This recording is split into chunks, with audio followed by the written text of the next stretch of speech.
मुझे किसी की आवश्यकता नहीं।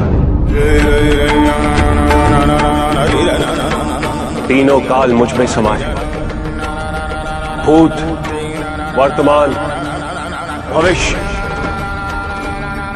तीनों कालों के प्रवाह आते जाते रहे, किंतु मैं महाकाल हूं। इन प्रभावों के प्रभाव मुझे अस्थिर नहीं कर सकते। गंगा मेरी जटाओं से पृथ्वी पर बहती अवश्य है, किंतु अंत में समुद्र में आके मिलना ही उसकी नियति है। उसी प्रकार संतान को भी अपने माता पिता से दूर जाके अपने लक्ष्य को प्राप्त करना होता है। के बिना जो भी प्राप्त होता है वो शुभ नहीं होता, वो सत्य नहीं होता। किसी भी व्यक्ति की उन्नति उसकी सहजता से प्रत्यक्ष होती है, ना कि उसके अहंकार से। अहंकार हमें स्वयं की दृष्टि में बड़ा अवश्य बना देता, किंतु दूसरे की दृष्टि में हमारा ओछापन प्रतीत होता है। हमारे व्यक्तित्व के दोष, उसकी अपरिपक्वता का प्रतीक है यह अहंकार। शक्तिशाली हो जाने का अर्थ ये नहीं कि तुम अपने उत्तरदायित्व से मुक्त हो गए हो। शक्तियों में वृद्धि के साथ उत्तरदायित्व और भी बढ़ जाता है। यदि हम अपनी अपेक्षाओं पर नियंत्रण पालें, किसी और के सुख से अपने सुख की तुलना ना करें, तो हम किसी भी परिस्थिति में सुखी रह सकते हैं। संसार में सबसे शक्तिशाली अस्त्र है प्रेम, धैर्य, करुणा, क्षमा। किंतु ये आज का ही सत्य नहीं, ये सत्य शाश्वत है। सुख आंतरिक होता है, संतोष आंतरिक होता है। उन्हें बाहरी तत्वों से रेखांकित और परिभाषित नहीं किया जा सकता, आकार से नहीं पाया जा सकता। आकार के आधार पर केवल अहंकार ही उत्पन्न होता है, क्योंकि आकार से तुलना करने का संदर्भ प्राप्त हो जाता है। यदि तुम्हारा आकार छोटा है तो तुमसे भी छोटा कोई ना कोई अवश्य होगा, और यदि उसी प्रकार तुम विशाल हो तो तुमसे भी विशाल इस संसार में कोई ना कोई अवश्य होगा। इसीलिए शरीर या आकार की तुलना करना कभी भी शाश्वत सुख का आधार नहीं बन सकता। उसे भक्ति का मोह होने लगा है, परंतु उसकी भक्ति तो निस्वार्थ है।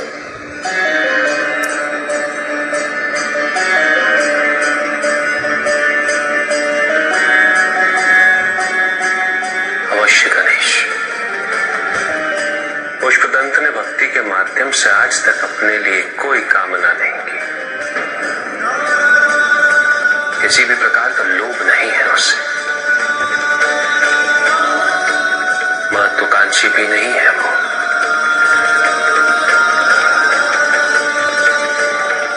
उसके प्रत्येक कृत्य का उद्देश्य है सच्ची भक्ति। किंतु भक्ति में मोह होने से चिंता किस बात की? भक्ति का मोह भक्त का शत्रु होता है गणेश। इस मोहंध में भक्त ये सोचने लगता है कि वो जो कुछ भी कर रहा है वो उचित है, अनुचित कुछ भी नहीं। मोह वो तर्क विरोधी वृत्ति है गणेश, जो किसी सुचिता और पवित्रता का ध्यान नहीं रखती। वो उद्देश्य को भूल जाती है, और इस प्रकार वो प्रायः दोष का स्वरूप ले लेती है।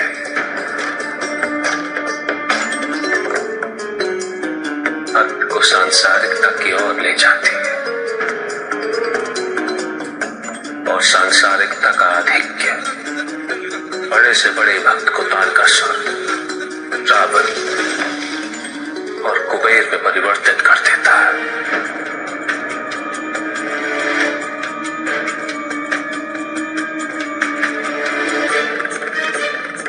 मैं पुष्पदंत के समक्ष विकल्प अवश्य प्रस्तुत करूंगा, और चयन करता है, इसकी उसे पूर्ण स्वतंत्रता है और यही निर्धारित करेगा उसकी नियति। भक्ति का मोह व्यक्ति से उसका विवेक छीन लेता है गणेश, उसकी संवेदना को भी छीन लेता है और ऐसे में भक्त केवल विधियों में उलझ जाता है। निष्ठा छूटने लगती है और व्यक्ति आधिक्य को ही भक्ति समझने लगता है। भक्त स्वयं को आराध्य का अभिभावक समझने लगता है, उसे स्वयं ये भ्रम होने लगता है कि पूजा का अधिकार केवल उसे ही है। और यही पुष्पदंत ने भी किया है।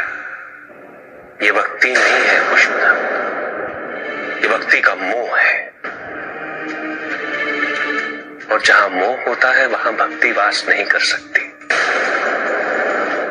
क्योंकि भक्ति का मार्ग तो मुक्ति का मार्ग है और मोह का मार्ग बंधन। आप मेरी भक्ति को नहीं समझ पाएंगे। भक्ति की महिमा अधिकार में नहीं, समर्पण में होती है।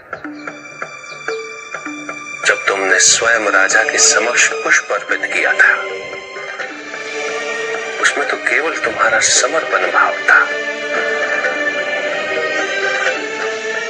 तुम्हारे मन में ये संपूर्ण विश्वास था कि तुम्हारे आराध्य तुम्हारी रक्षा अवश्य करेंगे